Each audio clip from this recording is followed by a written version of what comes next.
বর্তমানে content creator এমন পরিস্থিতিতে পৌঁছে গেছে যে চাইনিজরাও বিদেশ থেকে বিভিন্ন দেশে ভ্রমণ করতেছে ভিউয়ার বাড়ানোর জন্য।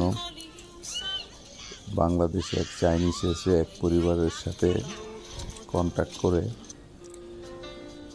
অভিনয় করে ভালোই ভিডিও বানাচ্ছে। তবে এক পর্যায়ে এই মেয়েটা চাইনিজ ছেলেটাকে ভালোবেসে ফেলে। তো মাঝখানে বিভিন্ন সময় তারা বিভিন্ন জায়গায় ঘুরতে যায়। তো এটা তার বাপের কাছে তখন আর ভালো লাগে না। তখন এই পরিস্থিতি সামাল দেওয়ার জন্য তার বাপ হিমশিম খাচ্ছে।